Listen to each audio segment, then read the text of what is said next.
What's happening? How are you doing today? It's another beautiful, beautiful weekend. Oh yes, ka weekend kamefika, my people. I hope you're doing good, and I hope that you know that you've had a beautiful week, that you've gone out and achieved something this week yenye utajivunia in the days to come or the weeks to come, or you have made an investment that will sort you out for good for the rest of your life.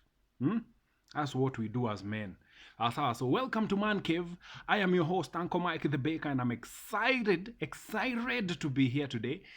Now, man, on Monday nimeenda kufuel, nikakuta yeah, fuel imepanda. It was now at 150 sharings, and I was like, my, ooh, my goodness, that was like how much? 6 shillings. Iliongezeka na shilingi sita, my friend. You have no idea how six how 6 shillings can change your tank, bro. Mi nilikuwa nadhani ni mchezo. I fuel kama kawaida, bro. Niliona tu inaitwa nini, gauge imeenda hivi like niko zile, kwani hii kitu, kwani nimewekewa hewa nini? My goodness. Anyway, tutatoboa. We will make it, gentlemen. We will make it. Listen, we made it through 2020. Wakati tulikuwa on lockdown mbaya sana, ilikuwa tu yani unakaa tu nyumbani unajiangalia mpaka unachoka. We made it through 2021. Hatukuwa tunaenda kazi. Business was literally down, saizi at least. And things were not working completely. If people are getting sick left, right and center, ulikuwa unasikia, by the way, ule baba nani alipass. Kwa nini COVID? Oh, hii unaona sasa imekaribia. Ndio hii unaiona hapa kwa, But listen, here we are, manze. Hata hii we shall make it through. Sawa. So gentlemen, jipe moyo. Kwani nini? This is not the hardest we've ever gone through. We've gone through so many hard things, and that was preparation for now. Sasa easy. Look at everything that is happening. Can you afford bread? Bread imepanda ni 60 bob sasa. Huh? I'm telling you, things are gone. Ooh-wee. Nakwambia the other, my wholesale guy called me yesterday. Tells me, hey, niaje, unajua mafuta saizi ni 62. Now that is wholesale price. 62 ni 20 liters. So for people like me, we use 20 liters because of business. And then mse wa gas naende huyo, the 6 kg cylinder imepanda na so tatu. I'm like, my goodness. But listen, gentlemen, we shall make it. We shall make it. We are not going to give up. Tough times were made for tough people. So gentlemen, we have to be tough. We have to keep our head up, and we have to keep it going. Kani iko nini? We shall make it through this one. All right? Sasa, that is, gentlemen, yani hakuna kitu ngumu, hakuna kitu itatushinda. If we've made it this far, come on, think about it. Ni nini hii tunapitia sahi? It's so little, we shall make it through. So have hope, manze. Encourage, because we are coming through this one. Good one. In fact, if you have money stacked up somewhere, this is the best time for you to buy land. Oh yeah, I know. This is the best time to buy land. You know why? Because everything imepanda. So hata mse anakuuzia land hana do, anatafuta do ya kudishi. So saizi ndo the best time to get the best bargains for land. So ebu go ahead and invest. If you find land somewhere na uko hivyo Rumuruti, ebu nunua. Go buy, bro. Go buy. This is the best time to buy land. This is the best time to buy houses. If you ever wanted to buy a house, this is the best time for you to buy houses. Gari, I'm not really sure. I cannot really tell you right now to buy a car, because that is, it is going to be a liability. Buy something that will increase in value as time goes by. So buy land, buy a house, build some rental properties if you can. This is the best time for you to do that. Invest, basically. Make some good moves, smart moves that will set you up for the rest of your life. That kukai kuwa na situation ine kaa hii, you will never even be afraid. You'll be like, oh, imepanda na how much? Oh, haina shida, jaza tu tank. Yep. This is the best time to buy. If you're into cryptocurrency, it is dipping. This is the best time to buy. Get in there full force, bro. If you're into NFTs, Bitcoin, go in. Saizi zinashuka. If you're into gold is now on an all-time low. Go get it. because it's only for a season. Zitapanda tena. And guess what? If you put your money in there, guess what? Nani atakuwa anacheka in the end? So right now is not the time to buy a car. It's not time for you to buy anything that is a liability. It's not time for you to do that. It's time for you to invest. Tuko pamoja, gentlemen? All right. Let's just get into this topic today. Now, I started this conversation started last week when I was talking about when I was talking about what was I talking about on Sunday? The topic we had on Sunday on mate selection. So we started this conversation hiyo siku, and thank you to everyone who's reached out and gotten in touch with me, shared your stories.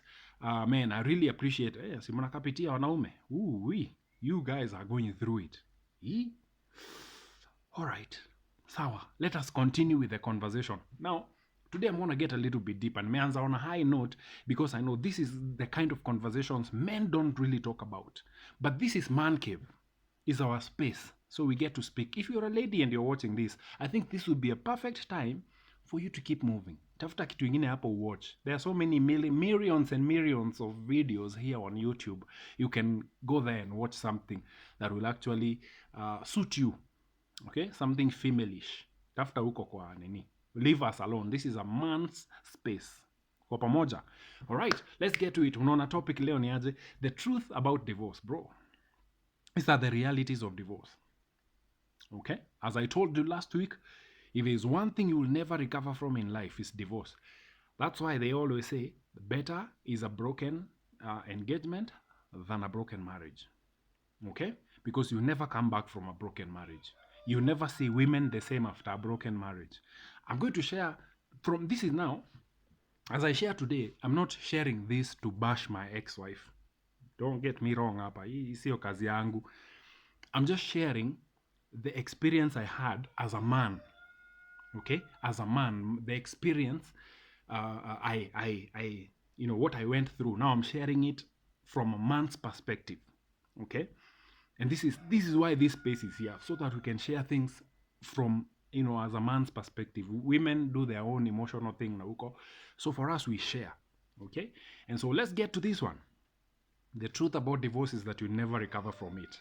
Okay? Now, I'll just start off by saying this. When you're getting married, when you're marrying, when you finally found the one and you're now settling down, there is nothing in your head as a man that says one day you will divorce this person. Hakunanga kitu kaa hiyo. It's never even a plan. It's never even in your head. Once you find someone, you want to settle down, and immediately you go into work and you begin to you get into your role as a man, as a husband. You now like, I want to provide for my family, I want to protect my family, I want to give my family, a future.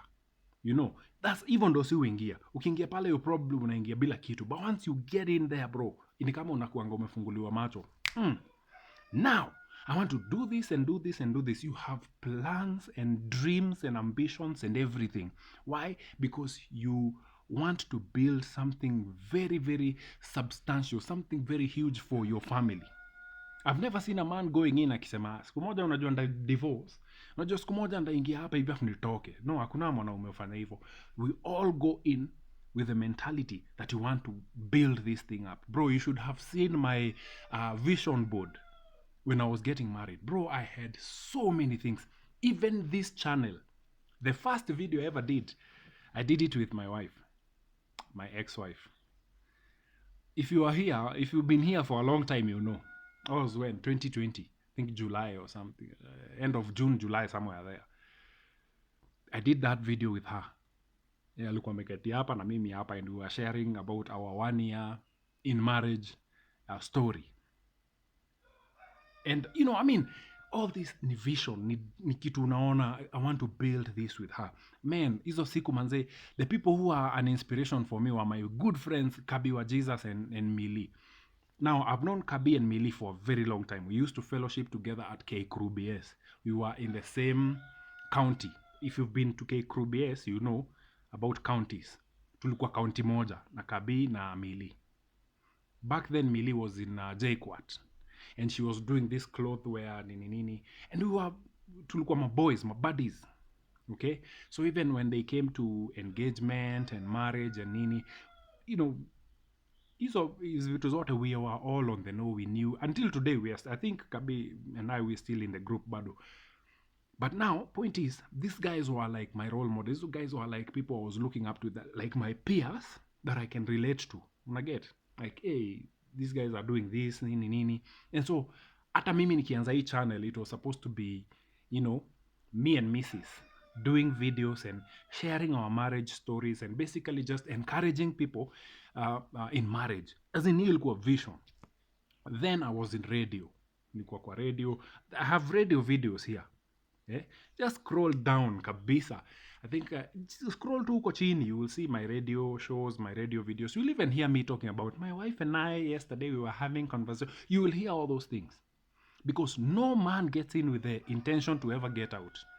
You go in, you settle. That's why, and this is the journey. Probably you will relate with me. Wakati una meet dem, before meet sasa ule dem mwenye ni wife yako, you've met so many others. You have dated this one, you've dated this one, you've dated this one. Umeona huyu alikuanga kwa kwaya, umeona huyu mwingine. You've met this one kwa matatu, you've met this one in fellowship, you have a gazillion of people you've dated before her, before we meet. And all of them, at some point they are nice, and then one thing or two things disqualify them. They have, you see, red flags. They have to go, and you're like, nah, sio huyo, hapana, hiyo personality, hapana. You are intentionally looking for your wife, because even as the Bible says, he who finds. He who finds. The key word there is finds. You have to go out there and find. Now, for you to find one, you have to go through so many. And I did exactly that. Ndio nikakuja nikapata yeye.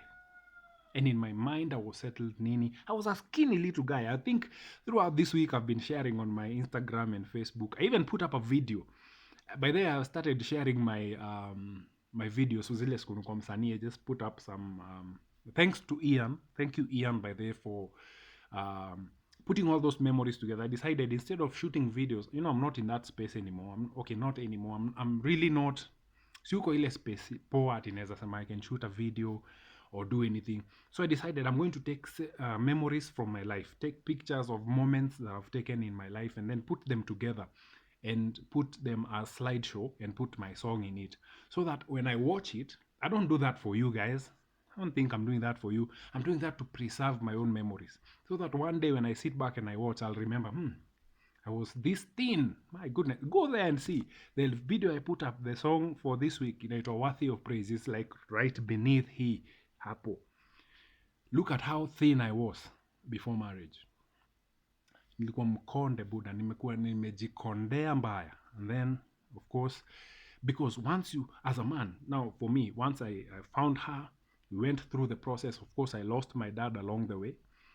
And now I didn't have anyone kwenda kunitetea huko. The way unaenda na mzazi, anaenda huko anaona mzazi wake, they have conversation, una start the process. Now I didn't have that person. So I went myself, talked to her mom, nini, gave her what I had, and she gave us the blessing. We went in and we started our lives. And of course we went to church, did premarital counseling and all that. I've talked about this a lot on this Man Cave videos. If you can, just tafuta hapo utaziona. And the journey began. Of course, I was hopeful, bro. I was so... Tukuwa na vitu as much. We didn't have so much. When we moved into this house, we had very little things. But then we grew. Because in my head, I had purposed. This is what I want. I've finally found it, so I'm no longer going out to look. I'm no longer looking at chicks like, hey, huyu anaweza kuwa wife mpoa. No, I was settled. And that is how hata mwili ilianza kuchange. Kidogo kautambi hapa, kidogo something ikatokea hapa, another thing, and I changed completely. After 2 months of being married, bro, niliingia kwa ofisi siku moja, and everyone was like, Buddha, 2 months, na unatoshana hivyo? And I was like, yeah, because I had settled. My mind was settled, my heart was settled. I was no longer looking. I was now purposeful. Nimepata, sasa ni kushughulikia. All right? And so the journey began.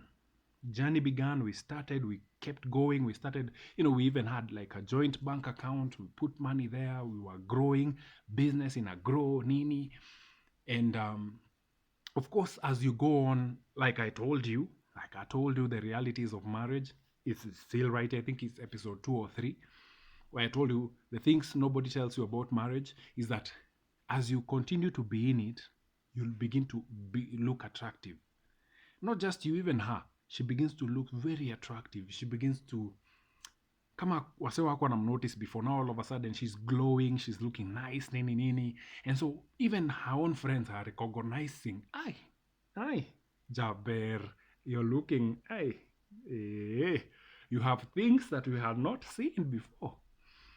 You get. And so everything, mimi nimechange, mwili yeye ameanza kuchange, is looking all beautiful and nini nini nini. And of course, you're settled. You have no worries or fears in your heart. I mean, una trust tu mtu bana, unampenda na kila kitu yako, including your hair and your nails, everything just zina vibrate hivi for her. And so you work hard. I used to work all night. I've told you this before. I used to work all night long, napika mahamri, supply them early in the morning, then go to the office if I must, or come back home. And business pay ikaanza kugrow. Tukapata clients wengi sana, and business grew. And of course, with that, now there is money. Now we are no longer worried. I'm no longer worried about where to get rent. Everything is sorted. Until one day, yeah, you have to hear this part. Until one day, I find a message on her WhatsApp. This was like 6 months, 7 months in. Now, I just found a message, random message from a guy. Boom. Yes, and that really hit me. And for that moment right there, from that moment, everything changed, bro. Every single thing changed. I could not believe, but then nilikaa hapo, I was in denial for a very long time. I could not believe this is happening. Well, I'm not going to go on with the story. You can guess for yourself what happened. And now this was way before. Again, anything inafanywa kisiri inajulikananga haraka sana, especially when you're in marriage, because you're in one accord. Anything you do in secret, that's why when you begin to cheat on your wife, she will know immediately. Utaingia kwa however and she knows wewe umekuwa na dem mwingine, hata uhitaji kushinda ukisema anything. And same thing for you. If you're careful, you will know when she is playing games.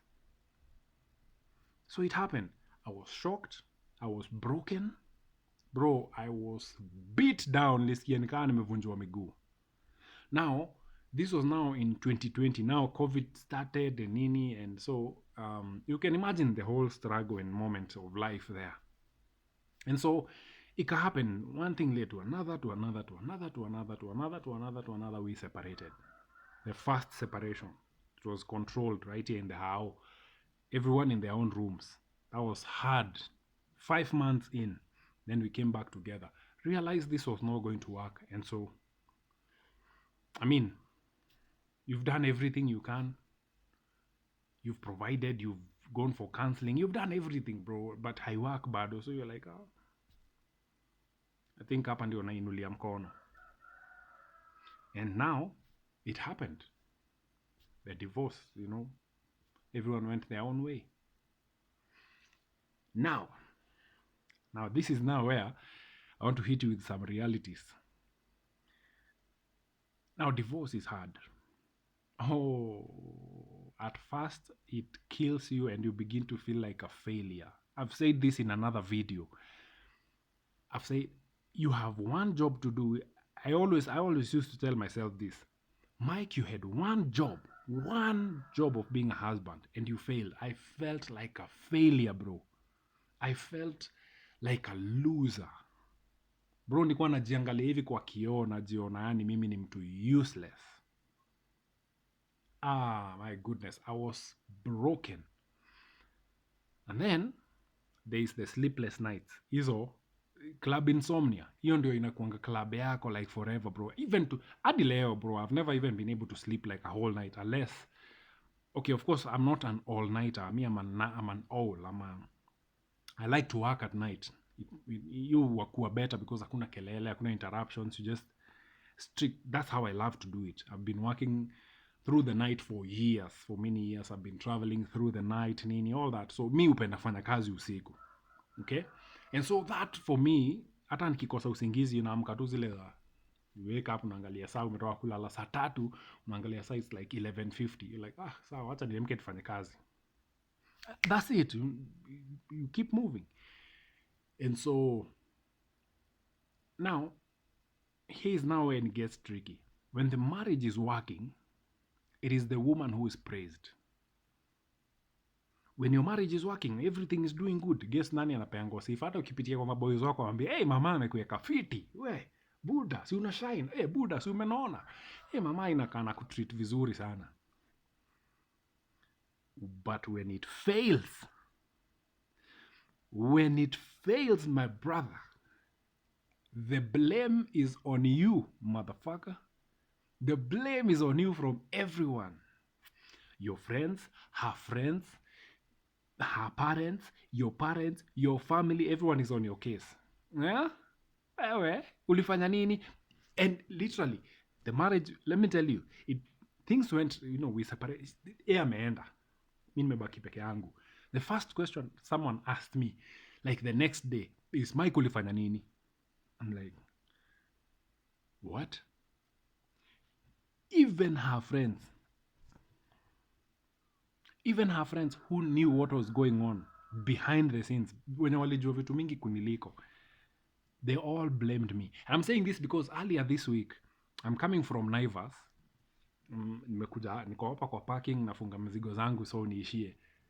2 of her friends walk by. These are people we used to talk to. These are people we knew. We used to have conversations. Bro, walipita nikaa lori, ni kama venye lori upitana na nini, na pickup. Hatujaionana, hata I have never seen you before. Like, right where I was, walipitia hapo, whoop. This week, I'm telling you about this week. Some time ago, I met this guy. This guy, he and I, we've known each other for a very long time.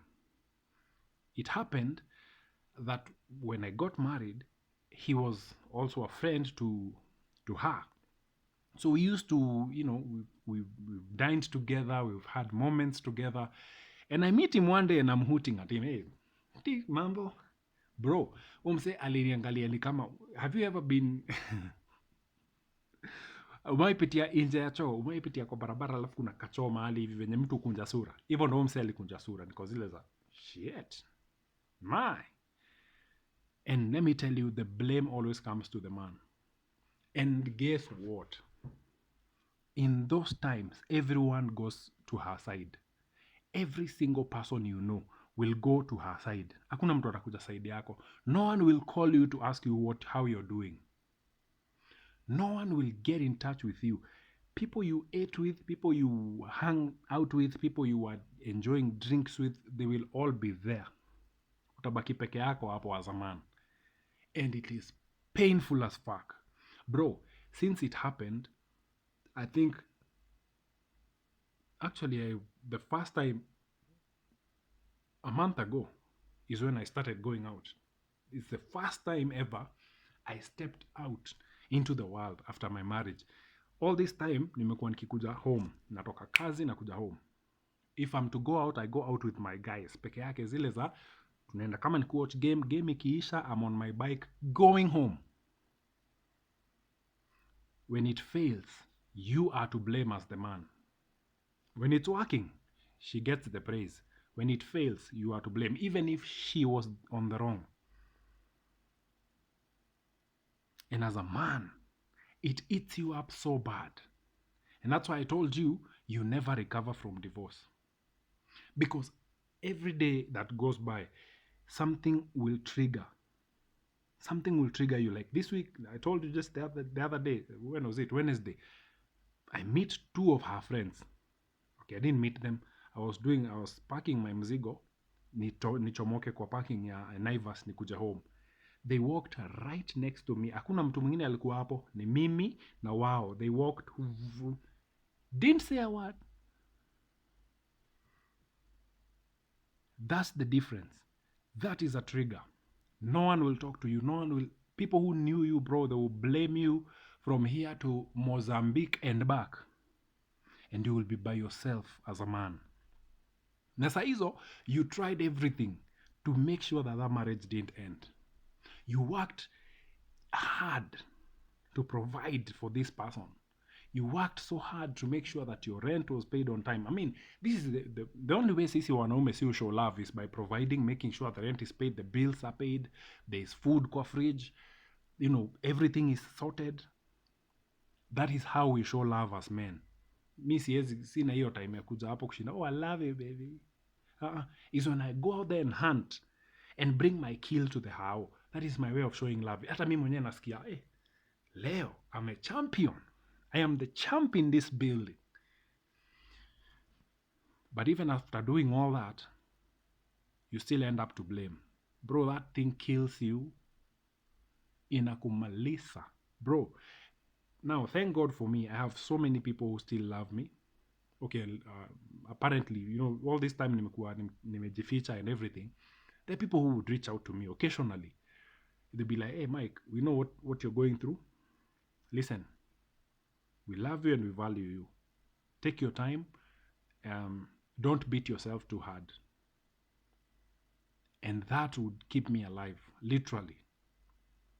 That kept me alive. Occasionally kwa kutana mtu kwa barabara and they're like, Mike, we still love you, right? Bro, unasikia kulia, but sasa utafanya nini? You just smile like, thanks man, and you ride off.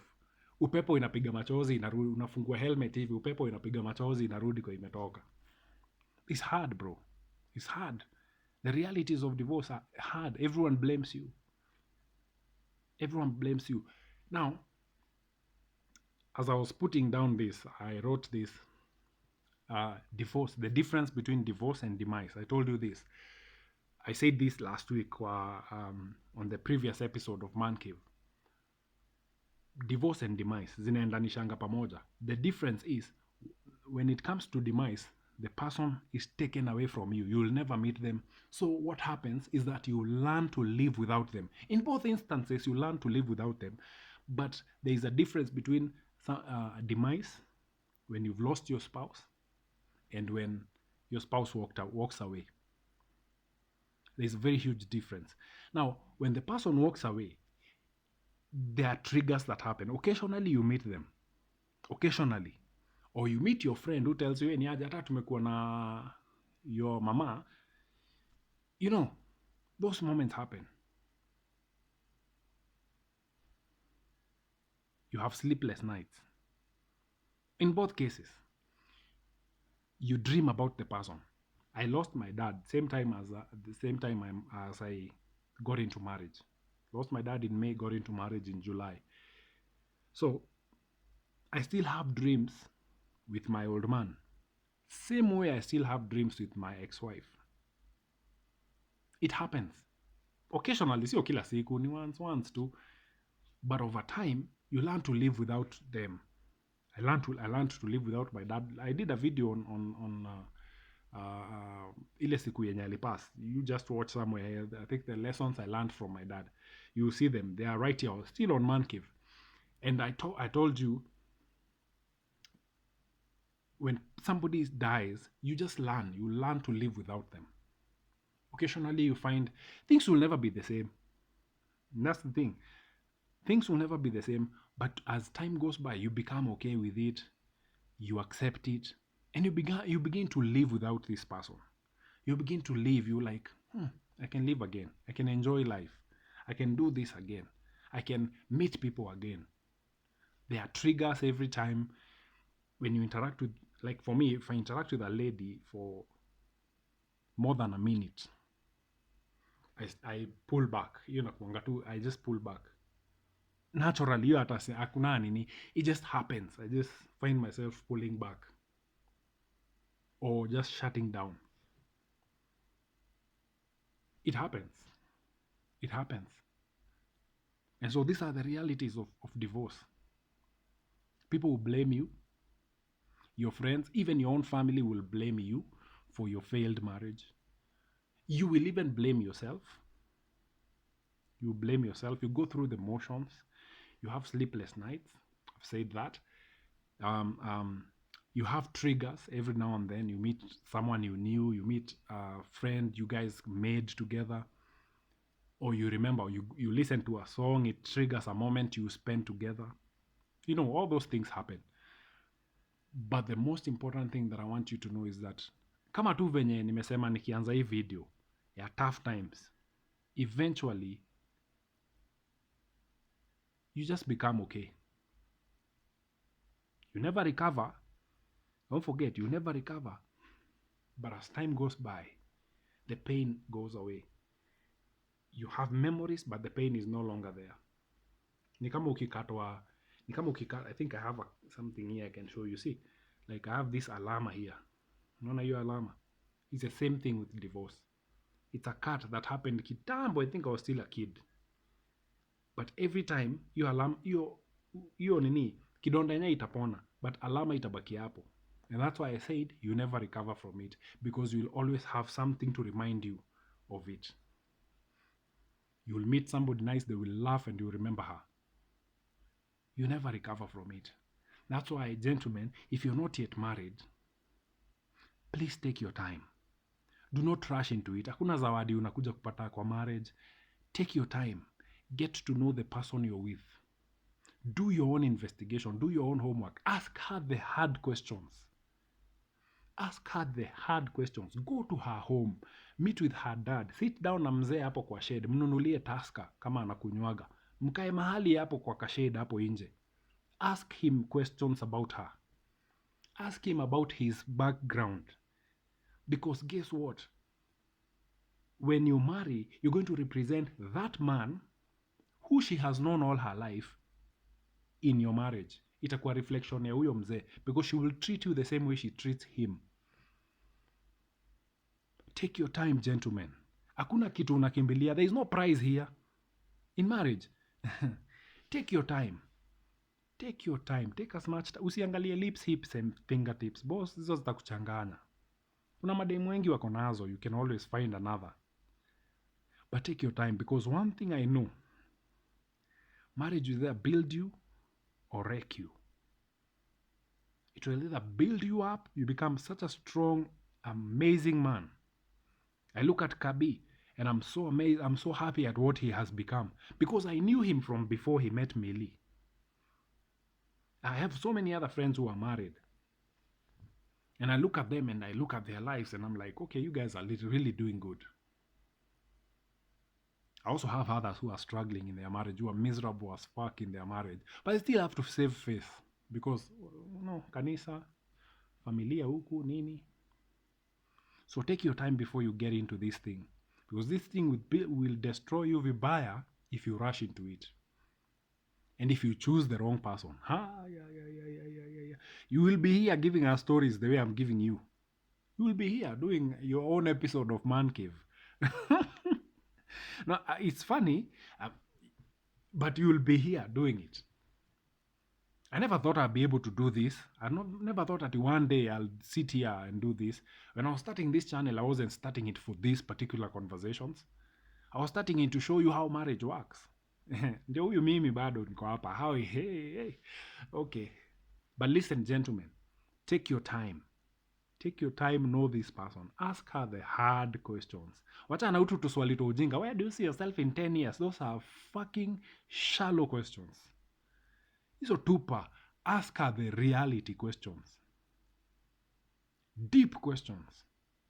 Go see her parents. Visit kwao mara mingi. The same way you have her visit your home. Tembea kwao mara mingi. Uliza wazazi wake. Uliza wasee wote wa hiyo mtaa. Go by your own self. Hata usiende ukienda na yeye. Enda na kagari kako, park mahali, toka tembea. Enda kwa mama mboga hapo, muulize, hey, by the way, unajua ule msichana wa huko, ule Anji, ule wa huko kwa, unamjua, anakuanga aje. Ask those questions. Don't be afraid. Investigate. Do your homework. By the time unakuja kusema I do, you surely mean it. And she surely means it. Okay? Take your time, gentlemen. I know this is a deep conversation. This is something that not many men talk about. Men don't talk about how they were walikachezwa kwa marriage. Men don't talk about the things they are going through in marriage. People don't talk about those things. When you meet somebody who's married, they'll all tell you, this thing is good, bwana. Yeah, bro, ingia bwana. Then when you go in, they go out. Unaingia hivi ndani na wana divorce. Unashindwa, what? I thought you were the one who told me this thing works. Kwani kumeenda aje? Yeah. Also understand that once you get married, this person will change.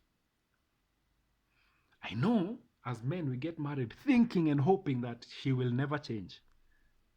Atabaki hivyo kapointi, kamtu safi, yeah? Kasauti katabaki hivyo bro, utaingia ndani na atachange. Atarelax pia, body itagrow. Atapata ball. Bro, I used to have dreams and visions of how I'll have kids, bro. Yeah. Look at me here now. Look at me. Sitting here by myself. Nikikunywa keska peke yangu hapa. By the way, ni coffee, sio pombe. Most of you have been looking at everything I'm doing here, and then you come, accusing me falsely. Shame on you. Take your time. Once you get in, just know that she will change. Just know that she will change. You're only given. Don't go in expecting that mtu hata change. She will change. That beautiful body you always saw is going to change. Yeah. Just know that. She also gets in hoping that you will change. Anaonanga ukiwa na utoto mingi sana. So she hopes that one day hiki kitabadilika. Then you go in and as a man you do not change. You're still the same man. Together forever, amen. You're still the same yesterday, today and forever. You never change. Zile games ulikuwa unapenda kucheza PS, ukikaa kwa hao peke yako hizo ndio unacheza. Uko na headphones hapo, uko tu hapo.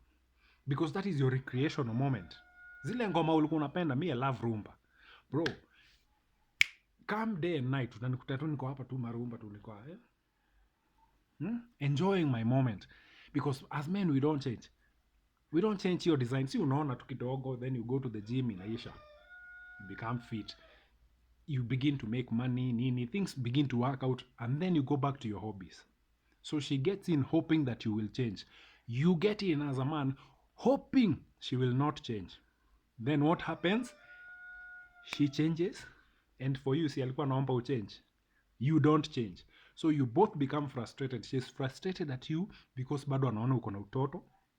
You're frustrated at her because amenona zile features ulikuwa unaona zili change. Kale kasauti kazuri alikuwa naimba nako hapo kwa kwaya kalibadilika. Now she's commanding you, ewe unaenda wapi wewe? But you have to live with this person, and and then you also have to put in fact in mind that this person might betray you. She might betray you. You might find her cheating. Utadu, anaweza drop you hapo hivyo home na gari ya msee mwingine, and you're there kwa gate, unaona gari na stop hapo, anatoka anakuja, hey babe, mambo, that's my friend, and you feel like you want to kill somebody must die today, but then you can't because you fear the Lord. Gentlemen, that's the realities of divorce, bro. Najua nimeenda so far all over the place, but the truth about it is you're to blame. When the marriage works, she gets the praise. When the marriage fails, you as the man gets the blame. That's just the way it is. Ask anybody else who's been divorced, they will tell you the same thing. And you have to live your life. You have to wake up every day, keep going. Because one thing I've learned this, is that no matter how long I stay inside, I've been staying inside, and one day nikaamua, let me go out and see life. Let me ride around. Just enjoy life. Take a breath. Enjoy some good air. Nini.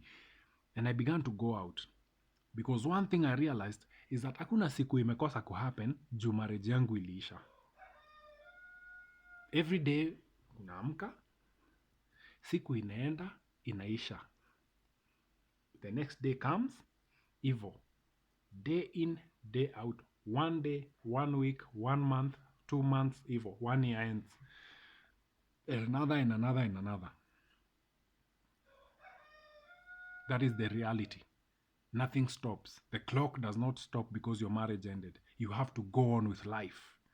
You have to wake up and say, you know what? Hii iliisha, mimi sijaisha. My marriage failed, but I'm not a failure in life. You have to tell yourself that every single day, because at the end of the day, you are there by yourself. Kila mtu anakublame, so we encourage. Tell yourself things. Look at the mirror. Do something. Tell yourself. I mean, uko peke yako kwa how? What is it? Talk to yourself. You're the only person you have. And another mistake people make, and this is common, and this most, if you go looking for advice, people tell you, ameenda, si utafute mwingine. Bro, never do something like that. Ati unatoka kwa huyu unaingia kwa huyu mwingine. There is a popular saying that msitu ni tofauti lakini nyani ni wale wale. You're getting another set just the same as the one. I know someone, the day my mama left, I met someone who told me niaje, wangu aliendaga nikatafuta mwingine. Guess what happened a few months later? He walked in somewhere to alikuwa anafanya kazi, so he's walking somewhere near a lodging and he sees the other wife coming out from that lodging with another man. Bro, huyo jamaa alisikia kata dedi. He told me he will never do that again. Bro, never do that. Take your time. If you want to get back to it, take your time. Heal nini. You'll never be the same, but just take your time. Personally niliondokea, but you take your time. Wachana story ati unatoka hapo unaingia, because we've been taught that you're nothing by yourself. Bro, you are complete. I have been telling myself that ever since. I am complete. I am a complete person. I am the price. I am full. Hakuna kitu nusu. I don't need a better half. I am full. Complete by myself. This indoctrination tulieko hapa ati, I need someone in my life. I feel so incomplete. You're stupid. You're so full and so complete. The day you begin to see, listen, you can look at this escape of mine and see that it is iko nusu. And you can always look at it like, that kikombe iko na chai nusu. Or you can see it as it is half full. The choice is yours what you look at. If you want to look at yourself and see you are half and you always need a better half, you'll always feel incomplete. But if you look at yourself and see, iko na chai. Iko na chai. Iko na chai.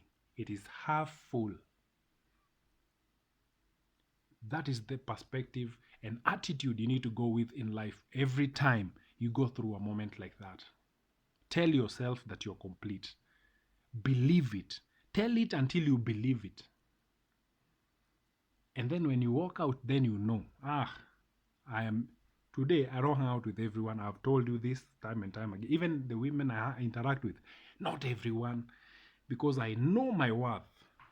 Siwezi leta tu kinyangarika yote hapa. So gentlemen, that's the reality. Beyond your information. And thank you for tuning into Man Cave today. I hope this video has enlightened you. Like, comment, and subscribe if it has made sense to you. If there's something umesikia imekugusa mahali, always leave a comment or DM me on all my other channels, platforms, Facebook, Instagram, Twitter. Just go over there, hit me up. Uncle Mike the Baker ndio channel, ndio jina kila mahali. Okay, let's interact. Tukutane tena kesho for another edition of Man Cave. Enjoy your Saturday, my peoples.